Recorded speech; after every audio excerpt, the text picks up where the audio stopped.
seja bem-vinda, seja bem-vindo a mais um vídeo, mais uma aula sobre educação financeira em qualquer tempo. Na última aula a gente viu sobre crenças limitantes e essa vai ser bem curtinha e a gente vai falar, não se trata de certo ou errado. Algumas escolhas financeiras, elas são certas de um ponto de vista e são erradas do ponto de vista. Então, vai de acordo com a necessidade, vai de acordo com a realidade de cada um. Então, não se trata de certo ou errado, né? Atlético e Cruzeiro não é uma disputa, mas cada um tem que fazer a escolha de acordo com as informações e a vivência, a realidade que está passando, né? Então, a gente vai ver sobre a questão de imóveis,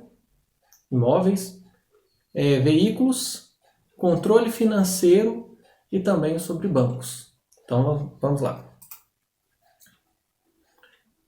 O que é melhor para você quando se trata de imóvel? Financiar ou alugar? Você vai achar vídeos e materiais falando que é interessante você financiar e você vai ver muito mais vídeos falando que o interessante é alugar. Mas é uma decisão muito pessoal e tem muito a ver com a realidade que a pessoa está vivendo, né? O contexto que ela está vivendo. Vamos lá. Vai depender da realidade profissional. Um jovem ou alguém que está no início da carreira ou numa ascensão profissional que está sujeito a maiores mudanças, é muito mais interessante alugar um imóvel e não financiar. Uma pessoa que preza pela mobilidade, como nesse caso a pessoa que tende a mudar de emprego, ela pode alugar próximo do trabalho dela, ao invés de financiar. E possivelmente o preço do aluguel seria muito menor do que o preço se fosse financiar o mesmo imóvel na região. Também da questão envolvendo a expansão familiar. Se hoje você casou, recém-casado, então você e sua esposa, um apartamento de 2 quartos atende super bem. Mas aí vem crianças. Será que o de 2 quartos vai atender? Será que teria que ter os 3 quartos? Se você financiou, você tem uma certa trava com relação à mudança. A sua mudança ela vai ser muito mais dificultosa. Você vai ter que vender seu imóvel, ou alugar seu imóvel e comprar um outro, ou alugar outro. Então, a pessoa que optou por alugar, ela consegue fazer essa transição mais rápido. No entanto, o imóvel financiado, o imóvel próprio, ele permite uma personalização que você não conseguiria no imóvel que você alugou. Imóvel que você alugou, você não pode quebrar em regra, você não pode mudar muitas coisas, você fica mais engessado nesse sentido. Às vezes se torna interessante financiar se você tem um capital, um FGTS, valor alto, porque FGTS no financiamento habitacional ele é válido como dinheiro, como entrada. Então, se você tem um valor alto, talvez seja interessante financiar. Talvez. Se você tem subsídio do governo, dependendo da sua faixa de renda, você pode ter um subsídio, seja pela taxa de juros menor do que é praticado pelo mercado, ou por mesmo um desconto com relação ao imóvel. Igual tenho Minha Casa Minha Vida, que tem faixas e costuma ter desconto, 17 mil, 11 mil. E às vezes pode ser interessante pensar no financiar um imóvel dentro desse contexto. Mas é interessante que se a pessoa opta por financiar, ter muito claro que nunca pode, a parcela não pode exceder 1/3 ou 30% da despesa. Isso é uma questão até de segurança e a gente vai até ver um pouquinho da questão percentual da renda comprometida. Agora sobre veículos. Comprar ou andar de veículos de aplicativo. Se você compra, você tem custos fixos, você tem a manutenção é por sua conta, você tem impostos, que é por sua conta, você tem seguro, que é por sua conta. No entanto, quem está conduzindo o veículo é você e você parte do pressuposto que você dirige melhor do que o rapaz do aplicativo, o motorista do aplicativo. E aí você controla, né, essa situação. Porém, quando você adquire um veículo, você tem um capital imobilizado. Aquele dinheiro ele fica parado. Se seu veículo ele custa 40 mil, você não tem 40 mil em mãos. Você só vai ter se você vender. E dificilmente você vai conseguir o valor que realmente ele vale de tabela. E rapidamente. Quanto mais rápido você precisar de converter esse veículo em dinheiro, maior é a chance de você ter uma perda.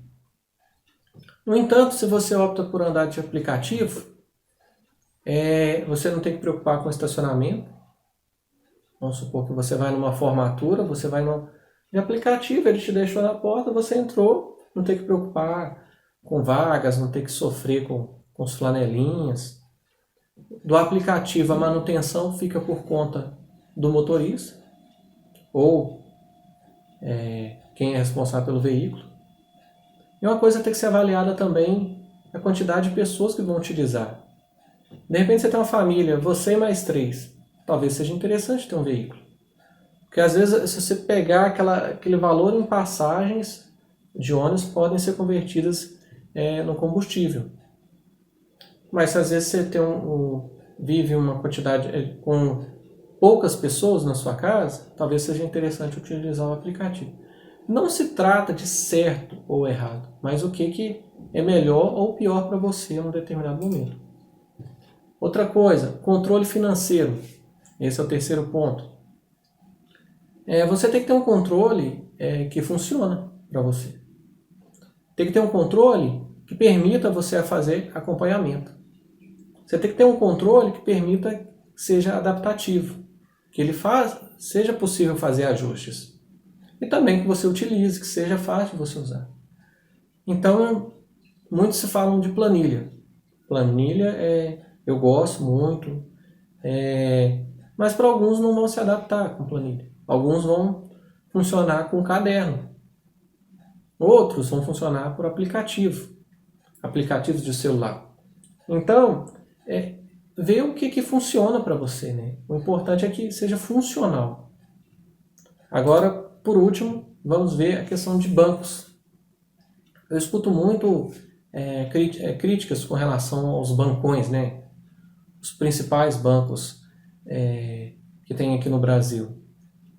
E muitos elogios com relação aos bancos digitais. Mas até eles têm algumas características que vai atender de acordo com a sua necessidade. Eu vejo que seria interessante a pessoa ter pelo menos uma conta num banco tradicional, de preferência uma conta essencial, e uma conta no banco digital. O que é interessante nos bancos digitais? Eles são ágeis. Normalmente as transferências nos bancos digitais são muito rápidas. A abertura de conta é muito rápida. Muitos deles não têm tarifa nenhuma. Transferências ilimitadas, alguns possuem saques ilimitados na rede 24 horas. Costumam ter opções melhores de investimento do que os bancões, os bancos tradicionais, mas eles costumam falhar no aspecto capilaridade, que é muito mais difícil você ter no banco digital, né? Alguns bancos eles costumam ter uma agência no Brasil inteiro, quando tem, né? E as pessoas que têm uma necessidade de um contato maior com um gerente, se for o caso, os bancos tradicionais eles costumam ser bem interessantes. Mas costumam ter tarifas, costumam ser mais caros, e uma alternativa seria ter a conta essencial. Então, a gente fica por hoje nessa parte e a próxima aula, nossa terceira aula, vai falar sobre controle. Como controlar as suas despesas, as suas receitas, de uma maneira bem prática. Até mais.